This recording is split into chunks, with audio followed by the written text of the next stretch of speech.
kan abo tala nito taro gongke ena kana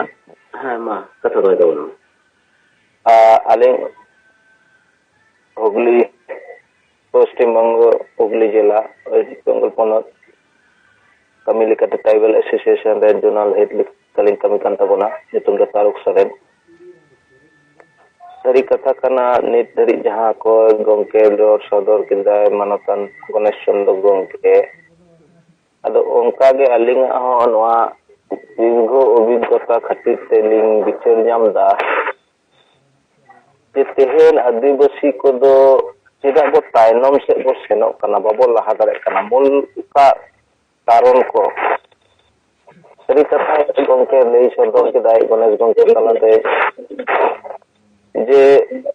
संगे आदिवासी तलाड़े जहाँ base ओना दो बाको एक्सेप्ट गया जहाँ बड़ी ओना दो अभी लगे होठन पचार गया और को एक्सेप्ट गया कारण नित आदिवासी सेंगल अभियान तलाते जहाँ सड़िया रोर हुई कना नोकाना कथा निना जाय जो अच्छा जहाँ को वो डिस्टर्ब पे पुना कदी माइक को बंद पे मार्केटिंग बाय अजम ओनरे अदो नोकाना सरी कथा बाबो रोर रखा अकादा से नोकाना सरी जीवित बुंगा हो अबो तलारे बाय है लेना निद बो न्याम कदे मन सलखान गंके जीवित बुंगा और आया आइडियोलॉजी से बिचेर तलाते भारत जकात मोड़े गोटे पोनोद रे अभी सक्रियता के साथ सगल अभियान तलाते अबो समाज सुसोरना कमी समाज लहांतिना कमी एहब कदा अदो नोआ दो अलिंगा बिचेर ते सरी kan gया सरी आ जहाँ तीना बादो बादो कथा से ताइनम से जहाँ तीना माने बड़ी उहर भावना रेन हर को बड़ी कमी रहो को अब दो बो लहा kan gया से समाज दो सेंगल समाज दो माने तिंगो कते जो अदो नोंका जदि बो नेला मेटेन बाल्टी तना रे जदि किछु उनको काटकम बन दो को नेला बोन उनको जुदी बन मने को आदिवासी समाज रेन हर उनको काटकम ओंडे बन जेला मेटेन काटकम आर मेटेन काटकम अनि ये कते लहा देजो चेष्टा इदा ठीक उनका गे बन नेला भारत जका आदिवासी हो जेते हर हिस्सा से कारण तुमको काटकम लेका गे उनको को लहा ना को चेष्टाया अदो ओना रे नेल न्याम उनको काटकम जमन ओकोय बको लहा कान सतिते अदो उनका गे लंगा आको अदो नित जहां नेल न्यामोक कना आबो समाज रे सांगे आदिवासी संगठन मेना मेनकान जेते हर काटकम लेका बो व्यवहार होचो कना बो चेलिका जेमन नित सरी आ रोड दा मन सलखान गंके नोआ कथा जेते हर को बडा जे नोआ सरी कथा कना मेनखान ओना दो फोकस रे ओना लई सदर दो बोतरो गया को लाजा गया को कारण ako सामान्य मेटेन स्वार्थ लगी जहाँ नीते रोड रखा किदा पंची बुरुआ जहाँ घटना ओनाई ले लगे जहाँ को ओंडे सेंगेला विरुद्ध रे को रोड रखा किदा जे बंगमा सेंगल अभियान दो आलो पे बेसया से सेंगल अभियान दो बड़ी एकम कना अच्छा ठीक गया ओकाटा बड़ी एकम कना ओना पोस्टो से बको ले से अदो नोडे दो आबो तलाते नोआ प्रश्न हो रखाबो मा लुगु बुरु घंटा बारे मा सेते हर बो बडाया जे भारत जकात आदिवासी को ओना मा सारी धर्म दो बा ना सरना नितुम ते बो बडाया तले नीत जहां नो पंची बुरु नितुम ते जहां को समांग किदा भारत रे तले नुंकु गतो पोस्ट को ओना को भेगार को सृष्टि किदा विभेद को सृष्टि दा आ नुंकु गे आरो को रोदा जे आदिवासी सेंगल अभियान समाज है बड़ी इदा अरे भाई आपे विचार ते गले जे ओय जे पंची बुरु पे समांग किदा नो सरना धर्म गार नितुम ते चिदा बाय होइना चिदा सरी धर्म नितुम ते हुई कना तले नोडे आपे गते समाज पे विभेद केदा आ लोकु संगठन आरो माने असह्य लिका जहां रोर दाय मझी परगना महल नि उनको गे बार भाग गया को जहां ओंडे रोर रखा इदाय आसेका नितुम ते मारांग संगठन मारे संगठन गुरु गंके संगठन नितुम ते को चलाइदा उनको दो सरी दो नोडे को लेदा बांग्ला रे और उनको रेन गे सरी बात कते हने आसेका झारखंड रे दो सरना को रोदा तो आपे गे तो समांग दो डिबेट दो और नोडे पे लेदा सेंगल अभियान डिबेट माने बड़ी इदाय से नुका आलादा रकम रोड अदो आलादा रकम रोड तो रखा दरकार कारण दो कना दीर्घ दिन जहां मारे डहार मारे बिचार ते समाज गय ठीक कना नि समाज रे संगे आदिवासी अलग पड़ा होर होको थीर कना इना नाचार हुई कना हुला ना जहां दिन बो पांजा नाम केदा जेते बो मनाव केदा उकुर आको से हतो मनाव दरकार कहा कना कोई कना लखी उराव आदिवासी कना बोले उनको एसटी जुरु बाको नामा भारत रे संविधान रे जेते होरा माने पाप को मेना उनको बाको नामा चिदा नवा प्रश्न चिदा पाय रखाबो कना उनका गे ओय संविधान विरुद्ध कथा जहां सुकुमार नेतुमान उनको मजी परगना महल धाक दिसम उनको गंके तलाते आजमक कना जे संविधान आको लगी तो बांग कना नवा पांचवे यूनिवर्सिटी अरे भाई पांचवे यूनिवर्सिटी तो ओका ना कना संविधान रे तो ऑल कना अब ओय जो रोड रखायदा नवा दो ओकोय रोड ना दारे एमा कोने संविधान खातिर ते को रोड दारे कना ते नाम ब्रिटिश ना जदी जुकेम चला ओंडे रोड ना दाव बांग नाम के उनको संविधान दाय ता बोले नित संविधान के नाम के ना रोड रखा दारे कना जहां गे भाई हो ठीक हो जहां के लई दारे कना अदो नोंका कते अब समाज रे विभ्रांत ना कमी हुरा दो आको ओय न्यूज वाला टीम के कमी कर मेनखान आबोरेन सक्रिय कर्मी जुदी नोआ को ठीक सही को बेखा दारे आ सनाम अतो जकात जे नोंको के बैरी कना को उरुम को पे नु आसे का ले दे उड़ीसा रे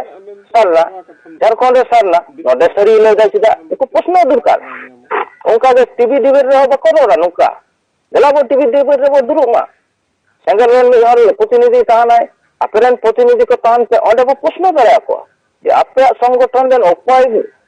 अयुरी ना दे बापे ठीक बनु कपे नोडे पे ले दा दिसम गंके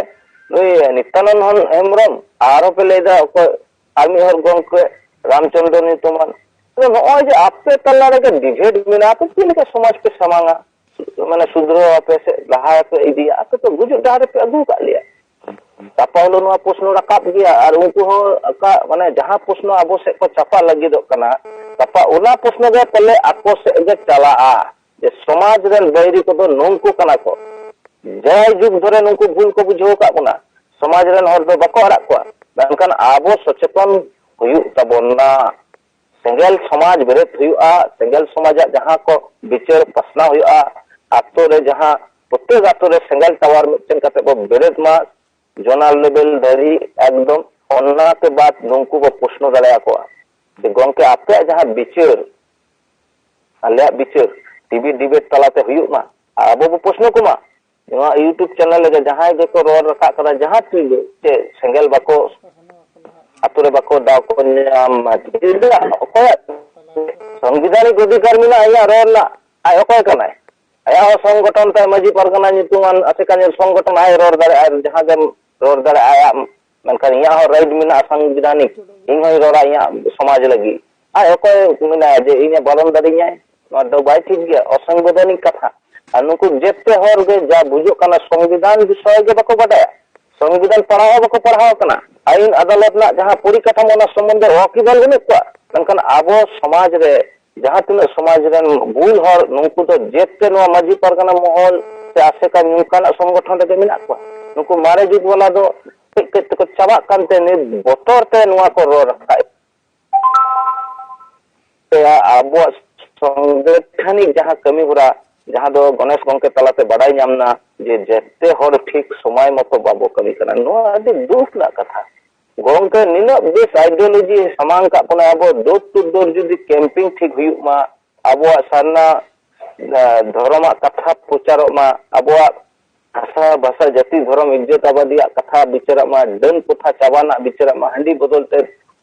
बाते बंगा बुरु कथा विचार मा नो जुदी बस पसनावा अड्डी लागे नो इन दाड़े कना जे साहेब विचार ते नाम कदा जे नो पोस्ट हर को एक्सेप्ट कन आबोरेन गड़िए लीडर खातिर ते नो बाय हे कना एकदम सही कथा गणेश गंके तलाते हो बडाई नाम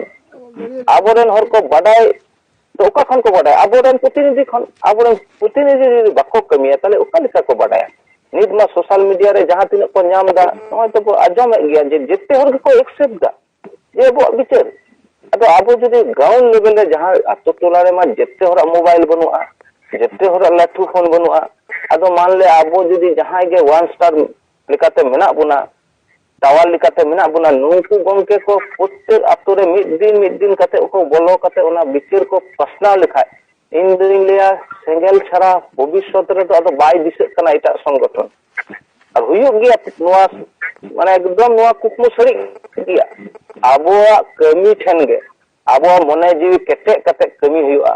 जहां लेका तेगे नोआ कमी पूरो तेगे हुआ आगामी दिन जहां कर्मसूची मेना 28 तारीख ना लघु बुरु घंटा बड़ी कमिटी को पुतला दहन अडी जोर के साथ हुआ अडी संगे होरबो जावड़ा मा ओंडे प्लाकार्ड को पोस्टर को अडी सख्त बो तिंगु कते जमा फोटो को ठीक ठाक बो रोर को ठीक ठाक रोर हुई तबना ओना के बाद जहां 22 दिसंबर रे रात गाड़ी धर्म रात गाड़ी ना जहां ओडोंग ना नित खन कलेक्शन माबो नित खन गेंजी अबो जहां ओना साथे झंडा ओना को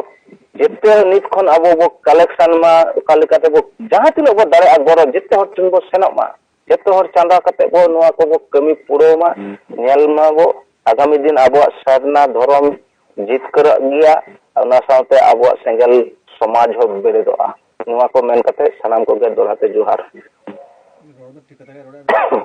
आदि आयमा साराव तारो गमके अब तलरे आदि नपाय बिचार आदि दामान बिचार सदरा बना नवा लगिते गुण मनाव साराव नवा कथा तो आदि के सारी नितो आबो विरुद्ध रे जहां संगठन को रोड़ेया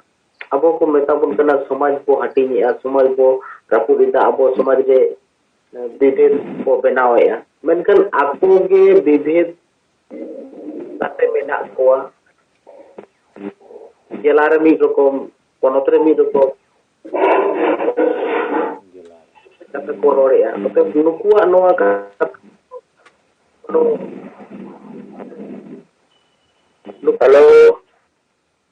अब रोल लेखन गे अब ना जो सब जगह रे बो सेटेरोआ